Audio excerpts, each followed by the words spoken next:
19h45, la barrière info soir, monsieur Damo, bonsoir et bienvenue à cette nouvelle session d'information du vendredi 21 octobre 2022. Le président de la République du Niger, Mohamed Bazoum, a effectué ce matin une visite de travail à Sadoré, située à 43 km au sud de Niamey. Une visite pour s'enquérir des conditions de travail de la cité de l'innovation de l'ANSI et du centre de santé de Peta Djunga. Nafisa Touzakou, Nasser Sedou. Cette visite de travail du président de la République du Niger, Mohamed Bazoum, à la cité de l'innovation de l'agence nigérienne de la Société de l'information ANSI et au niveau du centre de santé de Peta Djunga, Sisa Sadoré, rentre dans le cadre des préoccupations du président de la République pour la modernisation de la gouvernance d'État et offrir des outils adoptés aux produits nigériens avec toutes les normes de qualité respectueuses de l'environnement. De la salle de l'accélérateur des start-up, le bloc administratif, les pôles thématiques, les laboratoires, la salle de conférence ou encore au niveau du centre de santé, le président de la République Mohamed Bazoum a reçu d'amples explications. J'en suis très heureux. De toute façon, le numérique, c'est l'avenir. Comme je l'ai dit, c'est un pari que nous avons fait à travers cette institution. Un pari sur notre avenir qui ne peut pas ne pas être numérique. C'est un grand défi pour notre pays parce que cela a besoin de moyens et nous devons les investir. Les jeunes doivent aussi se mobiliser en comprenant parfaitement que c'est de ce côté que se trouve l'avenir. Vous voyez ce qu'on vient de constater ici dans le centre de santé, c'est qu'on a, parce qu'on utilise justement le numérique, nous faisons l'économie des médecins, nous faisons l'économie des infirmiers, nous faisons beaucoup d'économies, mais avec des résultats qui sont totalement différents de ce qu'on aurait pu avoir dans une situation où même on aurait eu tous les moyens sur place ici, mais avec un niveau de prestation inférieur. Il faut investir dans les télécommunications, il faut faire en sorte que nous ayons l'Internet partout. Ça nous fera beaucoup d'économies, d'investissements dans les infrastructures et même dans le capital humain. Très ému par ce déplacement du président de la République, le premier responsable de la station de l'Institut international de recherche sur les cultures tropicales semi-arides ECRISAT a salué la collaboration entre l'ANSI et l'ECRISAT. Cette collaboration qu'on a avec l'Agence nationale pour la société de l'information ANSI va nous permettre justement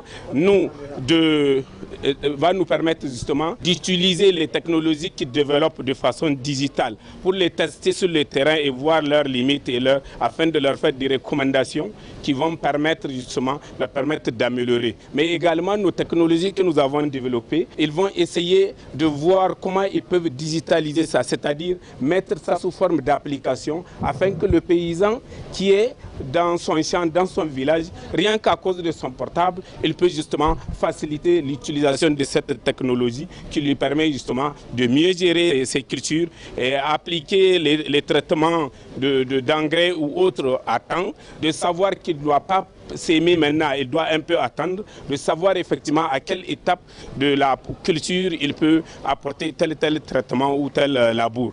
À noter que cette double visite intervient au moment où le Niger s'engage dans la voie du numérique et de l'innovation avec un volet écologique. Et c'est par la plantation d'un palmier dattier par le président de la République Mohamed Bazoum qu'a pris fin la visite.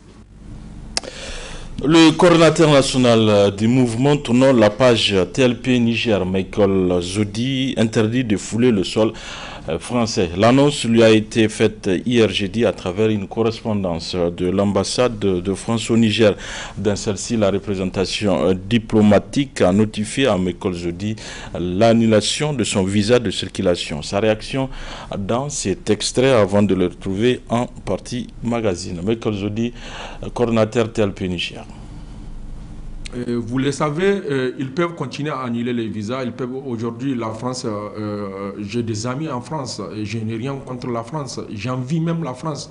Mais si j'ai la possibilité effectivement de rapatrier les biens que les autorités françaises ou bien nos ressources que les sociétés françaises ont pillées chez nous, je les ferai ça en bas. J'aime le Niger comme eux, ils aiment la France plus que le Niger. C'est de la cette même façon que moi aussi j'aime le Niger plus que la France, plus que d'autres pays, parce que je n'ai autre chose que le Niger.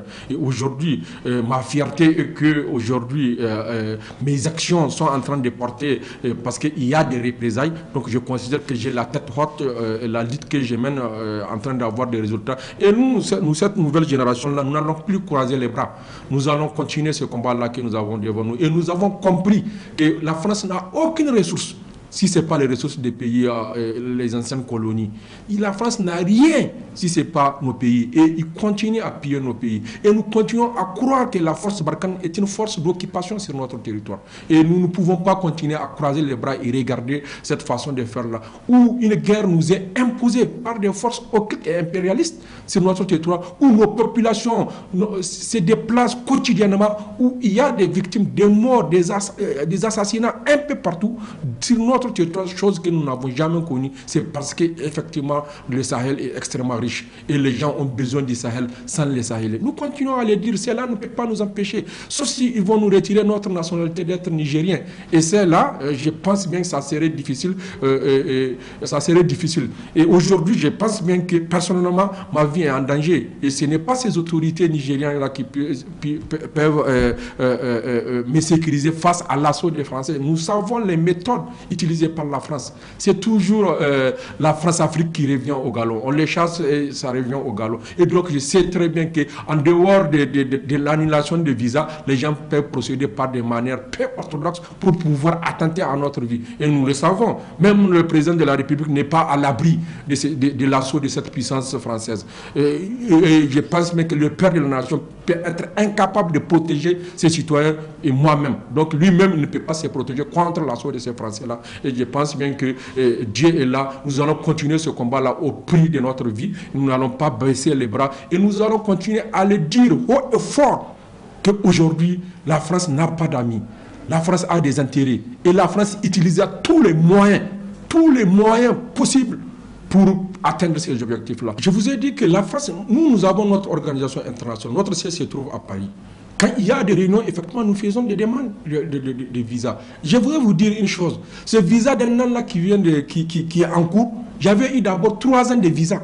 Donc, comme régulièrement, je pars en France pour nos réunions, pour nos rencontres, donc ils nous ont donné un visa longue durée. Donc, je pars régulièrement par rapport à nos rencontres. Mais c'est qu'ils ont oublié. La technologie a évolué. Je peux ne pas aller en France. Mais je peux communiquer avec nos partenaires, je peux discuter. Et d'ailleurs, ce n'est pas le premier assaut. Je vais vous dire une chose. Ça, c'est depuis longtemps, effectivement, que l'ambassade de France a fait un papier sur nous, sur notre coalition tournant la page Niger, pour dire que nous sommes un mouvement violent et un mouvement anti-français. Le fait de demander à ce que les bases françaises quittent sur notre territoire veut dire que nous sommes anti-français? Non. Rendez-vous donc en Partie Magazine pour suivre l'intégralité de cette réaction de Michael Zodi. Débordement des eaux de la Komadougou dans la ville de Difa. En effet, depuis hier nuit, des maisons et des périmètres irrigués ont été envahis par les eaux. Les autorités municipales et les populations se mobilisent pour sauver ce qui peut l'être. Le point avec Hassan Saleh Mustafa.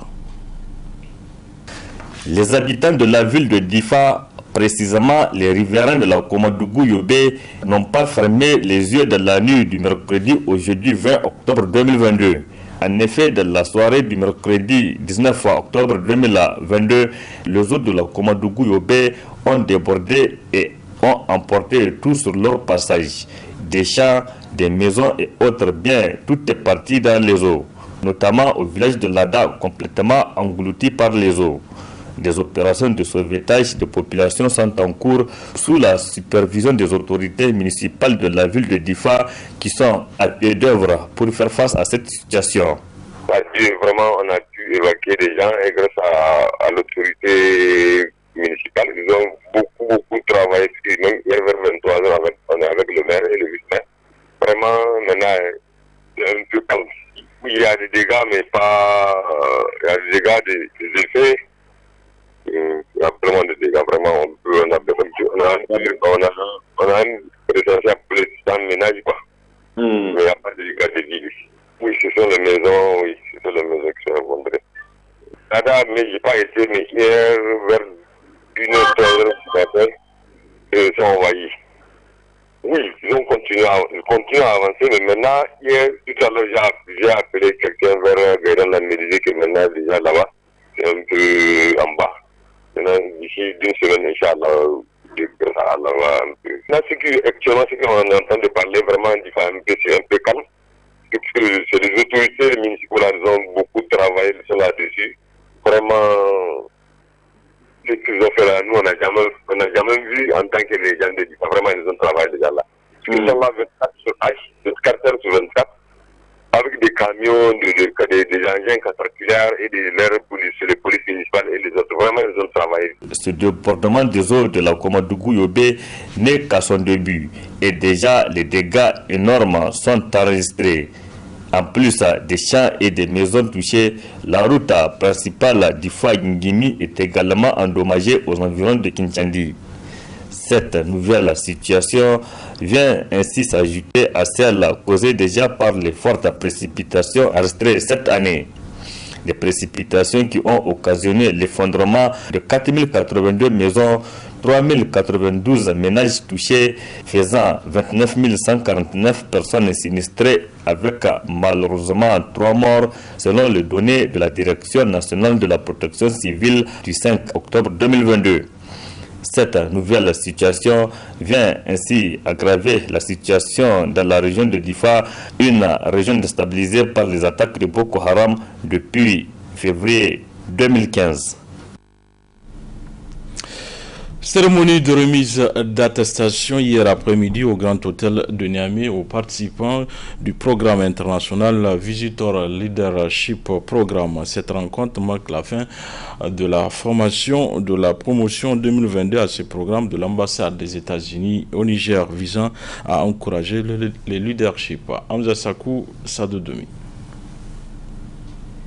Ils sont au total 14 Nigériens, dont 3 femmes, dirigeants d'ONG, d'associations et d'acteurs du secteur public en milieu de carrière ayant bénéficié d'une formation virtuelle sur l'engagement civique, une initiative du département d'État américain qui vise à encourager le développement d'un leadership civique en Afrique et dont la présente cérémonie est celle de remise de certificats aux participants. Chaque année, près d'une centaine de Nigériens participent à plus d'une vingtaine de programmes d'échange financés par le gouvernement des États-Unis. La durée de ces programmes varie d'une semaine à 2 ans. Les anciens boursiers de l'ambassade représentent le meilleur de la diversité régionale, linguistique, religieuse et socio-économique du Niger. En tant qu'ancien boursier des programmes d'échange, vous avez repoussé vos limites et vous avez établi les liens avec les autres. Vous faites maintenant partie d'une communauté mondiale d'anciens boursiers de programmes d'échange qui favorise le respect mutuel et la coopération. Si personne ne vous l'a dit, vous êtes l'avenir du Niger. Vous êtes tous ici aujourd'hui parce que vous avez participé à un programme d'échange du département d'État américain. Vous avez été choisis au terme d'une concurrence acharnée. En raison de votre motivation et de votre expérience entière et de votre désir d'être les acteurs du changement dont le monde a besoin. Je ne doute pas que le Niger continuera d'accélérer si vous continuez tous à rester engagés. L'occasion était pour les associations en collaboration avec l'ambassade des États-Unis au Niger de témoigner leur gratitude. Permettez-moi tout simplement de saluer l'ambassade des États-Unis pour l'intérêt qu'ils portent à tous ceux qui concourent aux activités de l'association des anciens boursiers du programme IVLP. Je voudrais également exprimer la gratitude au gouvernement des États-Unis d'Amérique pour les appuis multiformes apportés au développement du Niger et au développement humain. Aussi, je tiens à remercier tous les anciens boursiers du programme IVLP pour leur participation et leur engagement aux activités de notre association. Nous apprécions hautement les efforts consentis par l'ambassade des États-Unis à travers des appuis financiers auxquels nous sommes désormais habitués. C'est pour moi un honneur aujourd'hui de prendre la parole au nom de l'association Yali Niger, dont je suis le président sortant, et que je profite pour féliciter les derniers, justement la dernière cohorte 2022 qui a subi ce programme du Mandela Washington Fellowship, l'un des meilleurs programmes au monde. Et en le disant, je pense ne pas me tromper, et je sais qu'il y en a qui vont le confirmer ici. L'un des meilleurs programmes en termes de renforcement de capacité de leadership des jeunes Africains, et aussi l'un des meilleurs programmes qui permet de tisser des relations au-delà du Niger, mais dans toute l'Afrique en réalité, parce que vous allez vous retrouver en communion avec plus de 700 jeunes Africains.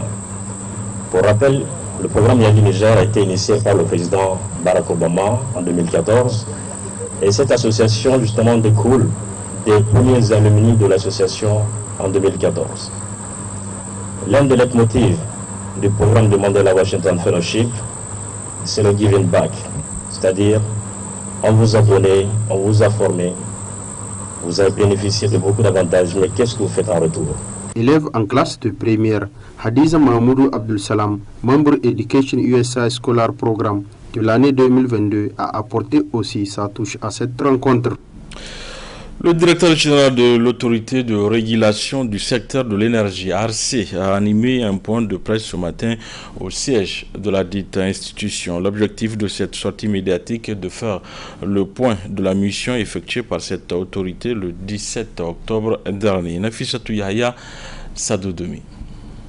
Dans son rôle de régulateur, l'autorité de régulation du secteur de l'énergie ARC a effectué une mission terrain le 17 octobre dernier, laquelle mission vise à constater de visu l'effectivité du respect des prix du gaz au niveau des points de vente à Niamey. Quelques jours après cette mission, les responsables de l'ARC entendent partager les principales constatations de cette mission. Il faut savoir que l'État, quand on a dit le gaz, l'État a décidé qu'au niveau de la SORAS, que la bouteille de 12 kg, 5, est vendue à 1500 francs CFA. 1500 francs CFA, il faut le savoir. Celle de 6 kg, c'est 1800, et celle de 3 kg, c'est 900 francs. Mais vous avez l'habitude d'acheter, vous êtes des consommateurs, vous avez vu comment les prix ont flashé. Donc on avait dit qu'on ne peut pas continuer, nous en tant que régulateurs, de regarder cet état de fait. Au niveau des centres amplisseurs, sur 7 centres amplisseurs visités, il y a 3 qui ont été fermés. Et 4 n'ont pas été fermés, qui ont été amendés, mais non fermés. Certains ont été amendés et fermés. Qu'est-ce qui s'est passé pour ceux qui sont fermés? Non seulement ils ne respectent pas le prix normal qu'ils devraient faire à leur niveau, mais en plus, c'est que eux, les bouteilles, quand on a pesé, c'est pas rempli. Qu'est-ce qui se passe en ce sens? Ça veut dire que déjà au niveau des centres amplisseurs, la bouteille n'est pas remplie. Ça veut dire qu'au niveau des détaillants, qui aussi eux font du transvasement, vous le savez, eux aussi ils diminuent. Et nous avons trouvé aujourd'hui, au niveau de certains centres amplisseurs, que le gap au niveau du poids varie entre 2 kg, moins 2 kg et moins 5 kg. Est-ce que c'est normal?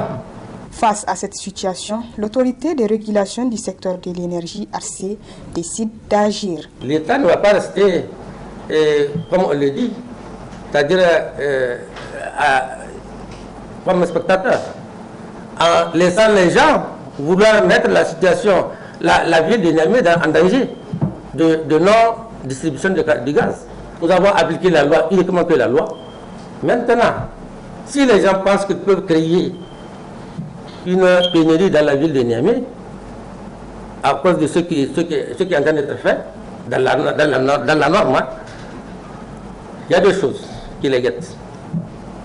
La première des choses, c'est que les centres amplisseurs, c'est l'ARC qui donne son avis conforme pour avoir un centre amplisseur. C'est l'ARC qui donne l'avis conforme. Pour que vous créez un centre amplisseur, c'est l'ARC qui donne l'avis conforme. Si l'ARC dit que votre dossier n'est pas bon, vous n'aurez pas de centre amplisseur. La deuxième autre question, elle est judiciaire. Ceux qui pensent qu'ils peuvent retenir le stock que l'État a donné pour vendre aux usagers, ils peuvent le faire. Ils n'ont qu'à le faire, ils n'ont qu'à essayer. Nous sommes là aussi pour veiller à ce que, en tout cas, ces gens-là soient poursuivis et qu'ils répondent devant la justice. Le directeur général de l'ARCE a enfin rappelé aux citoyens leur engagement à veiller pour leur bien-être en leur garantissant l'accès à une énergie propre, abordable, fiable, durable et moderne. Le syndicat national des employés de finances, SINATEF, a organisé ce vendredi un séminaire de formation sur la gestion des carrières des agents de l'État. Une formation qui permettra de renforcer la capacité de travail de l'administration des finances sur cette thématique très pertinente. Arieta Sala, Chebougiso. Les travailleurs de l'administration des finances sont à l'école de la gestion des carrières des agents de l'État, une initiative du syndicat national des employés des finances à SINATEF qui s'inscrit dans la droite ligne de la formation syndicale, une action de base pour ses militantes et militants. La gestion de carrière des agents de l'État, un thème très pertinent selon l'USTN, la centrale syndicale à laquelle est affilié le SINATEF. Le thème de cette formation revêt d'une importance capitale dans la vie professionnelle des agents, car il faut noter un constat amer dans toutes les administrations publiques que la carrière est léguée au second rang dans la gestion des ressources humaines. Donc, il est aussi de notre devoir syndical de veiller à la performance de nos administrations, de disposer du personnel outillé, des lois et règlements qui les régissent pour une réforme véritable de notre cadre de travail. Par cette formation, le SINATEF confirme qu'il est un syndicat qui accorde beaucoup d'importance à la carrière de ses militants. Ce séminaire de formation ne vise pas à exposer aux militants tout le contenu de la loi portant statut général de la fonction publique, mais il sera une expérience qui, sans nul doute, donnera un aperçu, notamment dans la partie concernant les différentes positions statutaires des agents, afin de susciter la curiosité et cultiver à nos militants le désir de s'approprier du contenu de la dite loi et de son décret d'application, pour qu'enfin, afin de s'y familiariser. C'est pourquoi nous demandons à nos militantes et à nos militants de rester concentrés tout au long de l'exposé du formateur et des débats qui suivront pour en tirer le meilleur profit de cette formation. Le secrétaire général adjoint du ministère des Finances a félicité le SINATEF pour cette initiative louable qui permet de renforcer les capacités des cadres syndicaux des agents des finances. Le thème de votre séminaire intitulé « La gestion des carrières des agents de l'État » est une illustration parfaite de votre souci d'amélioration des conditions de vie et de travail de vos militants, mais aussi votre attachement de promouvoir des ressources humaines de qualité au sein de votre administration. Pour ma part, je ne doute pas un seul instant que les syndicats ont un rôle très important à jouer dans le cadre du bon fonctionnement de nos services, en ce sens qu'ils sont des partenaires, des représentants des agents auprès de l'administration. La mise en application des connaissances acquises à travers cette formation suscitera une curiosité et une envie de la part de nos agents pour mieux comprendre et exploiter la loi portant sur le statut général de la fonction publique, mais également son décret d'application. Les participants à ce séminaire seront outillés au cours de cette journée, leur permettant ainsi d'acquérir des connaissances sur la gestion des carrières. Je vous donne lecture de ces communiqués, de ces préavis de grève du syndicat national des enseignants-chercheurs et chercheurs du supérieur. Considérant que nos droits sont régis et garantis par le décret numéro 2012-340 du 1er août 2012 fixant les modalités d'application de la loi 2012-28 du 18 mai 2012 portant statut autonome du personnel enseignant, chercheur et chercheurs des universités publiques du Niger, modifié et complété par la loi numéro 2022-28 du 22 juin 2022. Considérant que depuis l'instauration du compte unique du Trésor, les enseignants, chercheurs et chercheurs de l'université Abdou Moumouni de Niamey perçoivent leurs droits statutaires avec un retard inexplicable et injustifiable. Considérant la disponibilité des subventions allouées à l'université Abdou Moumouni de Niamey, considérant que le paiement de nos droits ne doit souffrir d'aucun retard, considérant que le paiement de nos droits n'est pas lié à la bonne volonté de certains agents du Trésor national du Niger, considérant le mépris de certains agents du Trésor national du Niger dans le traitement des droits statutaires des enseignants, chercheurs et chercheurs de l'université Abdou Moumouni de Niamey, considérant la volonté délibérée et manifeste de certains agents du Trésor national du Niger à minimiser les efforts des enseignants, chercheurs et chercheurs de l'université Abdou Moumouni de Niamey pour finir avec le retard académique en refusant de traiter les états envoyés par les autorités rectorales de l'université Abdou Moumouni de Niamey. Le bureau exécutif de la section SNEX de l'université Abdou Moumouni de Niamey lance un préavis de grève de 48 heures le vendredi 21 et lundi 24 octobre pour exiger le paiement de tous les droits statutaires 2021-2022 en souffrance. Tout en restant ouvert au dialogue, le bureau exécutif de la section SNEX de l'université Abdou Moumouni de Niamey demande à ses militantes et militants de rester unis et mobilisés pour faire aboutir notre revendication. Fait à Niamey le 20-10-2022 pour le BEN SNEX de la section de Niamey, le secrétaire général. La Confédération nigérienne du travail CNT a organisé jeudi au stade général Séni Kounché une session de formation des jeunes sur l'importance de l'entrepreneuriat pour les jeunesses nigériennes. Hassan Saleh Mustafa Sadoudoumi. Ils sont 26 participants issus des centrales syndicales, membres de l'intersyndicale des travailleurs du Niger ITN et des organisations de la société civile qui bénéficient de cette session de formation sur la stratégie nationale de promotion de l'entrepreneuriat des jeunes au Niger. Une formation initiée par la Confédération nigérienne du travail CNT, rendue possible grâce à l'appui de son partenaire, la CNV internationale. Nous savons tous qu'au Niger, il y a beaucoup d'opportunités. Il y a beaucoup d'opportunités parce que le Niger, c'est un pays sous-développé. Quand on est un pays sous-développé, c'est qu'il y a beaucoup d'opportunités de création d'emplois. Ça, c'est vrai et nous sommes aujourd'hui en train d'expliquer aux jeunes, compte tenu de nos présenteurs culturels, parce qu'il faut reconnaître qu'au Niger, nous avons des présenteurs culturels qui empêchent ou bien qui freinent des fois nos jeunes à se lancer dans l'entrepreneuriat des jeunes. Par exemple, aujourd'hui, voir un Nigérien qui se met à faire la boucherie, aujourd'hui, tout de suite, on va le qualifier que c'est un fils de boucher. Alors que la boucherie, c'est un métier qui peut apporter beaucoup de choses. Ce n'est pas le niveau. Le niveau, c'est vraiment le niveau d'éducation contribue aux jeunes pour pouvoir vraiment mettre bien son entrepreneur. Malheureusement, c'est que ces présenteurs culturels sont là et ça enferme. Donc, notre objectif, c'est de sensibiliser les jeunes là.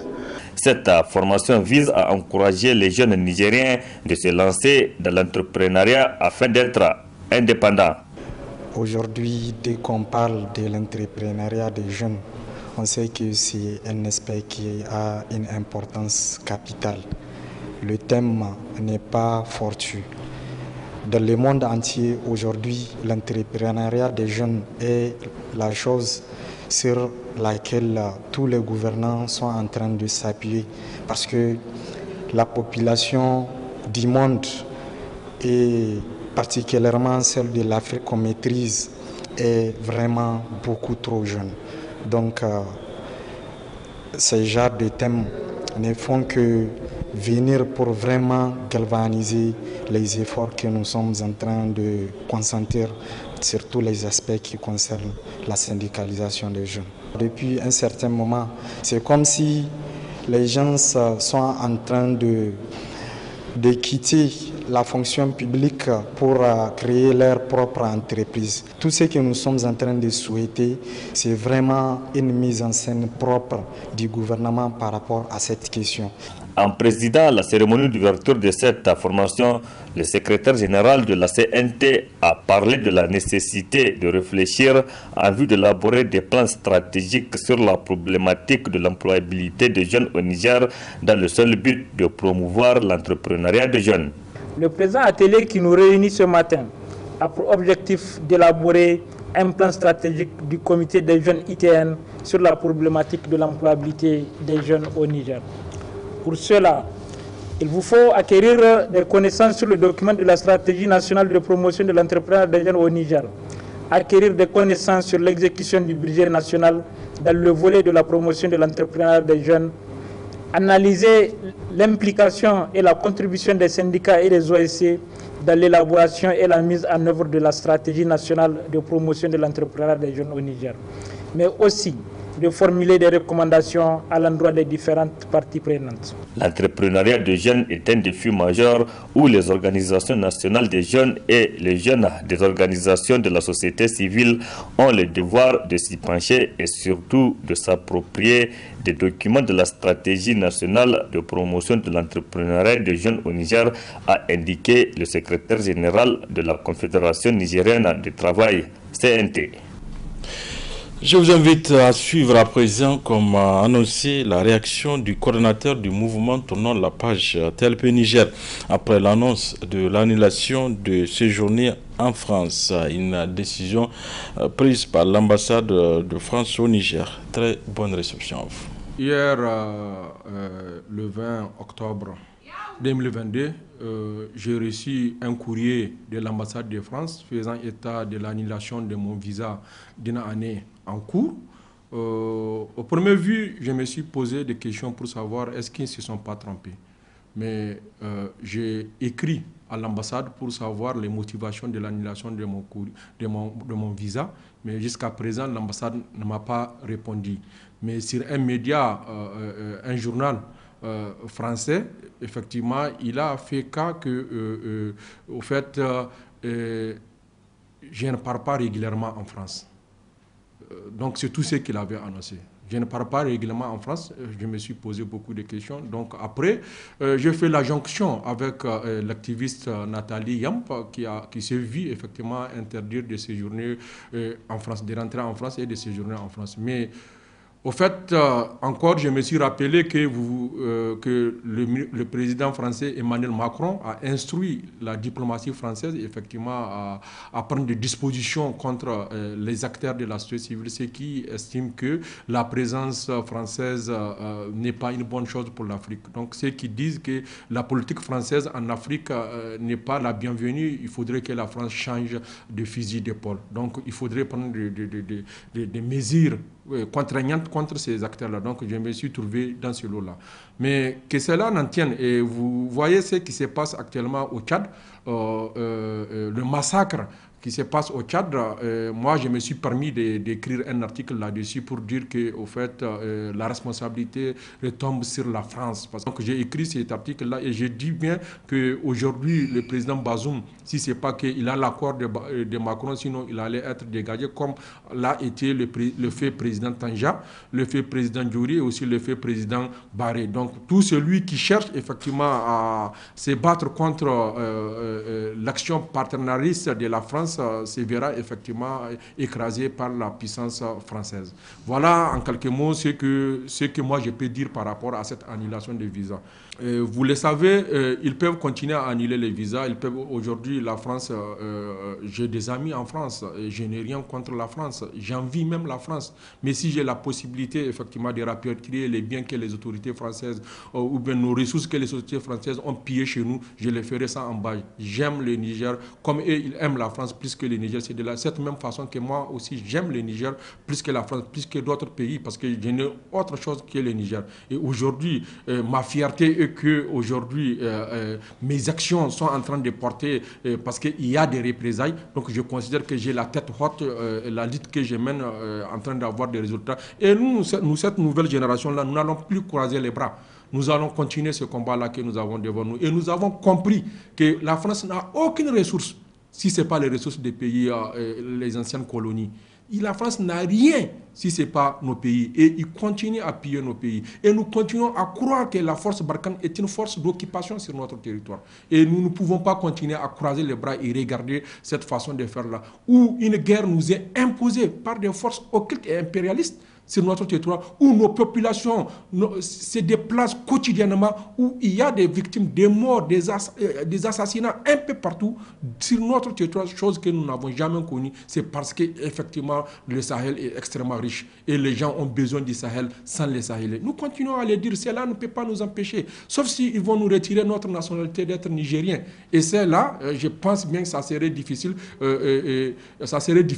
Et aujourd'hui, je pense bien que personnellement, ma vie est en danger. Et ce n'est pas ces autorités nigériennes-là qui peuvent me sécuriser face à l'assaut des Français. Nous savons les méthodes utilisées par la France. C'est toujours la France-Afrique qui revient au galop. On les chasse et ça revient au galop. Et donc, je sais très bien qu'en dehors de l'annulation de visas, les gens peuvent procéder par des manières peu orthodoxes pour pouvoir attenter à notre vie. Et nous le savons. Même le président de la République n'est pas à l'abri de l'assaut de cette puissance française. Et je pense même que le père de la nation peut être incapable de protéger ses citoyens et moi-même. Donc, lui-même ne peut pas se protéger contre l'assaut de ces Français-là. Et je pense bien que Dieu est là. Nous allons continuer ce combat-là au prix de notre vie. Nous n'allons pas baisser les bras. Et nous allons continuer à le dire haut et fort qu'aujourd'hui, la France n'a pas d'amis. La France a des intérêts. Et la France utilise tous les moyens possibles pour atteindre ces objectifs-là. Les accords que la France signe, nous avons demandé la transparence sur ces accords-là. Mais il n'y aura pas de transparence parce qu'ils estiment qu'ils sont en territoire conquis. Ce nouveau ambassadeur, nous l'avons vu aperçu sur des écrans, en train de dire que la France a fait ceci, la France a fait cela. Ils n'ont qu'à nous dire, on n'a qu'à faire la comparaison. Comparaison n'est pas raison, mais il faut faire la comparaison par rapport aux pays colonisés par l'Angleterre, qui sont au devant, qui sont en train de se développer, qui ont cette souveraineté. Mais nous n'avons pas cette souveraineté sur nos ressources. Nous n'avons pas cette souveraineté de dire ce que nous passons. Nous n'avons pas cette souveraineté de réfléchir sur le développement de notre pays. Mais pourquoi nous allons nous battre? Je pense même que d'autres sont tombés. Nous sommes Sankara, nous allons continuer à nous battre pour cet idéal-là. Oui. Je vous ai dit que la France, nous avons notre organisation internationale. Notre siège se trouve à Paris. Quand il y a des réunions, effectivement, nous faisons des demandes de visa. Je voudrais vous dire une chose. Ce visa d'un an-là qui est en cours, j'avais eu d'abord 3 ans de visa. Donc, comme régulièrement, je pars en France pour nos réunions, pour nos rencontres, donc ils nous ont donné un visa longue durée. Donc, je pars régulièrement par rapport à nos rencontres. Mais c'est qu'ils ont oublié. La technologie a évolué. Je peux ne pas aller en France. Mais je peux communiquer avec nos partenaires, je peux discuter. Et d'ailleurs, ce n'est pas le premier assaut. Je vais vous dire une chose. Ça, c'est depuis longtemps, effectivement, que l'ambassade de France a fait un papier sur nous, sur notre coalition tournant la page Niger, pour dire que nous sommes un mouvement violent et un mouvement anti-français. Le fait de demander à ce que les bases françaises quittent sur notre territoire veut dire que nous sommes anti-français? Non. Au moment de la Deuxième Guerre mondiale, l'Amérique était venue pour libérer la France. Mais De Gaulle avait demandé le départ de la France. Est-ce que les Américains les ont traités d'anti-américains? Non. Je pense même qu'ici, l'Amérique a même réussi à libérer la France. Mais ici, ça fait plus de 10 ans que la France est là. La France n'arrive pas à endiguer le problème. Nous allons continuer à croire que la France n'est pas là pour notre intérêt, pour nos beaux yeux. La France est là pour ses intérêts. Au-delà de ça, vous savez, le fait de dire aux chancelleries que nous sommes un mouvement violent et aujourd'hui, nous sommes une organisation déclarée au niveau du ministère de l'Intérieur. Nous sommes connus, nous sommes des défenseurs des droits de l'homme. Nous sommes des militants pro-démocratie. Et nous aimons notre pays. Mais pourquoi ne pas aimer son pays alors qu'eux-mêmes ils aiment leur pays? Ils sont là. Et l'instruction donnée à cet ambassadeur-là, effectivement, c'est de faire taire les voix dissidentes. Je vous rappelle, après 2018, et quand le président Issoufou, l'ex-président de la République, le président Issoufou partait à Pau, il l'avait dit, il l'avait martelé, il n'y aura aucune manifestation tendant à demander le départ des troupes françaises sur mon territoire. C'est ce qu'il avait dit. Et c'est ce qui continue. Effectivement, il y a des valets locaux qui soutiennent l'impérialisme et nous n'allons pas croiser les bras, nous allons continuer cette lutte-là que nous avons devant nous. J'étais même en prison en 2018 quand nous avons été désignés comme lauréats du prix de droits de l'homme de la République française. Ça veut dire que la France reconnaît nos actions en faveur des droits humains. Et comme les filles, c'est clair, ils pensaient qu'en fait, ils ont un valet qu'ils peuvent exploiter à bonne échéance. Très malheureusement, en face de mon engagement, de mes convictions, ils se sont vus qu'ils se sont trompés sur la personne.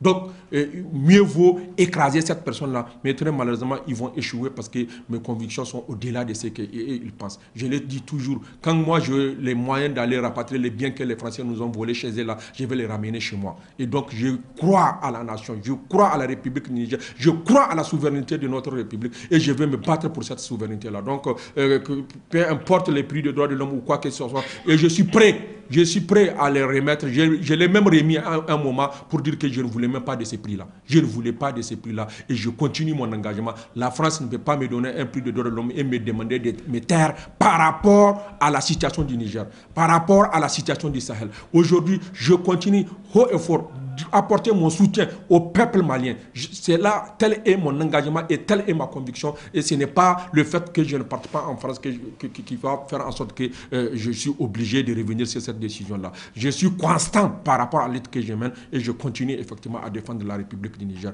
ma nation. Je considère que nous sommes un mouvement violent et on ne mérite pas le dialogue avec qui que ce soit. Donc, ils nous ont intoxiqués un peu partout. Donc, et si vous avez constaté, ils ont dit que la France a donné 1 milliard et quelques à la société civile. Mais de quelle société civile s'agit-il? Ce n'est pas nous.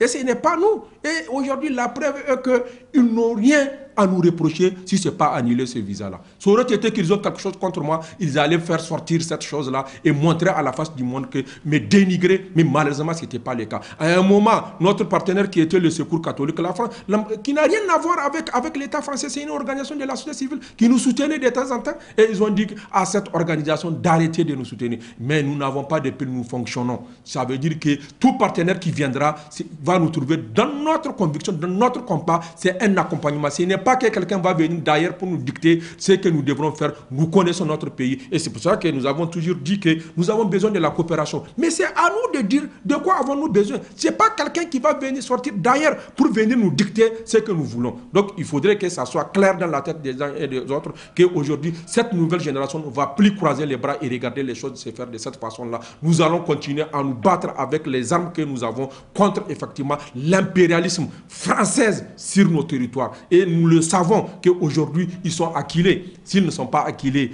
c'est quoi un visa d'entrée en France? Oui, pensez que le fait qu'aujourd'hui nous partons pour tenir des réunions en France, ça veut dire que c'est un privilège qu'ils nous donnent? Non, non, c'est notre conviction et nous pouvons ne pas aller en France et aller dans d'autres pays aussi faire des rencontres et nous allons continuer à les faire. Et ça, c'est sans embâche.